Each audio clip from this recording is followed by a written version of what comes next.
Namaskar. Welcome to the YouTube channel of Prayathnam. And in this series on poets that we are doing, today we try and meet Vidyapati. Vidyapati was a poet from the eastern part of India.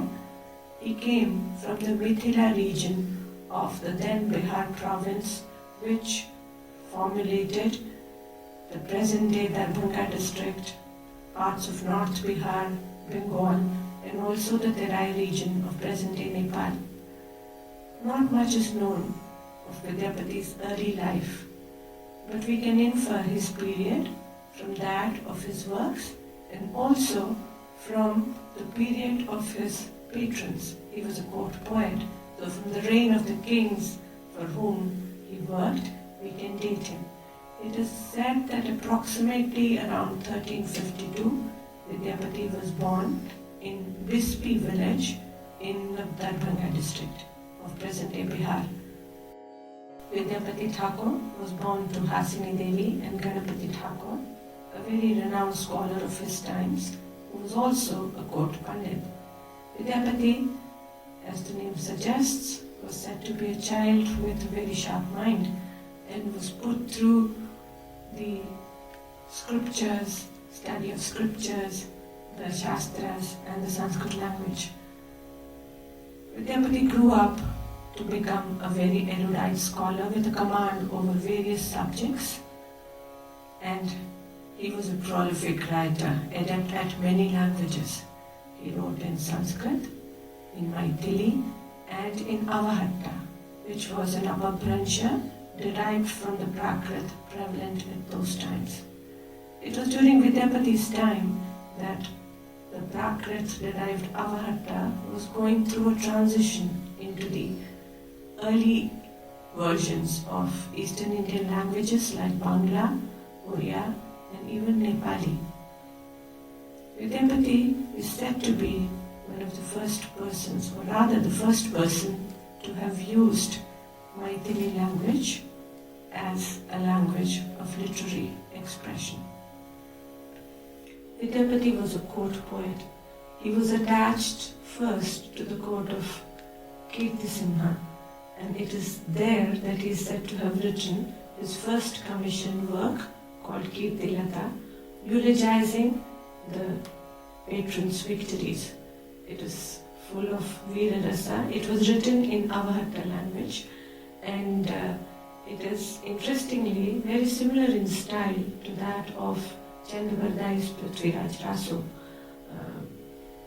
Kirti Lata was on the king Kirti Simha, but it is said, according to the poet himself, that it was his grandson Shiva Simha who was a true discerning patron. It was during his reign that Vidyapati wrote most of his works, including the very well-known padavali-s, the love collection of love poems on Radha and Krishna that he wrote.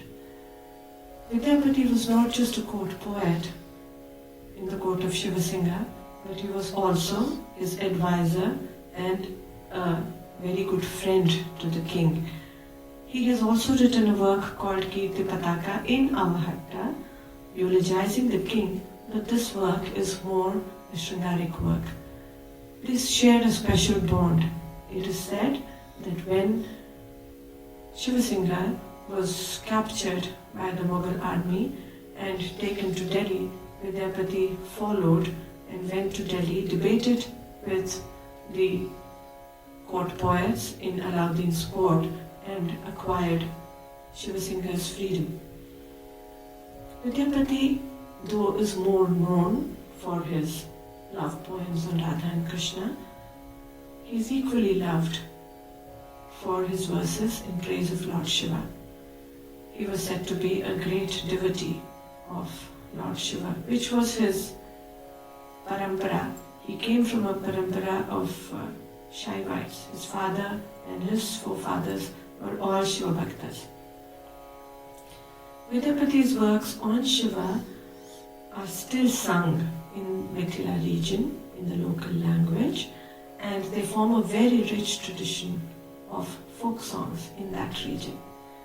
Vidyapati wrote what are called the Manjaris and Maheshwanis in Maithili, incorporating the elements of local rituals and practices, and thus are very popular even today. As we've said earlier, he was an ardent devotee of Lord Shiva, and there are many legends which have come around this and his devotion to Shiva.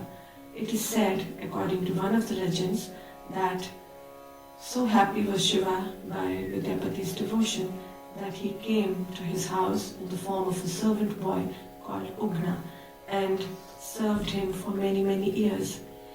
There is a story that once when Vidyapati was going to attend a royal function, they had to travel through parched lands, and Vidyapati got very thirsty and requested Ugna to get him water. Ugna said, "Where do I get water in this area? Please bear and let us go to the nearest village and get you some water." But Vidyapati fell unconscious, and Ugna is supposed to have taken out water from his hair. And as soon as Vidyapati tasted that water, he said, "Where did you get Ganga Jal from?" And Ugna is said to have revealed his true identity to Vidyapati. There are many legends like this, and even today, Ugna Mahadev is prayed to all over Bihar. So we will now take a couple of examples of Vidyapatis in praise of Shiva. The first example is Eta Japa Tapa Hamaki Lagi Kayalahu. This song is in the voice of Parvati's mother, and she says, all that japa and tapa and that Parvati did, and in turn that we went through, is all a waste if this man is going to be her groom. There is nobody, he doesn't have a mother or a father or a sibling, so who will take care of her when she goes to her in-laws' house? There are no in-laws. And then she also says that through the day she'll either be cutting grass or grazing this bull that he has, or she will be pounding the bhang or the dhatura seeds, which both cause intoxication and are used in traditionally as offering to Shiva. So that's what my daughter will be doing. She won't have a minute's rest, and she will be always at his service, so it's all a waste. And then Vidyapati says, "Don't fret, O mother, your daughter's chosen wisely. She knows what she's doing. She's chosen the Lord of the three worlds." So these kind of songs which incorporate the stories, and even they are sung even today during the wedding ceremonies, and they have a series of what is called sanskar geet, which are sung through the ceremonies, and they also have a tradition of singing, what in Hindi they say, the tradition of singing galis. When the groom comes and when his family come, the women sing curses, literally, the gali is a curse. They sing curses. So these are all rituals which are interwoven in his works. That's why they are so popular even today. And the other song that I choose to take today is, again, it's a completely a bhakti song in praise of Shiva, one of Vidyapati's works, where he describes beautifully the Ardhanari aspect of Shiva. Jaya Jaya Shankar Jaya Tripurari Jaya Adha Purush Jaya Adhanari Jaya Jaya Shankar Adha Dhamal Adha Tan Gorath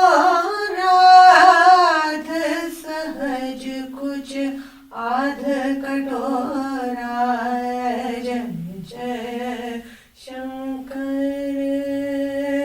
Adha Hadmala Adha Moti Adha Chandana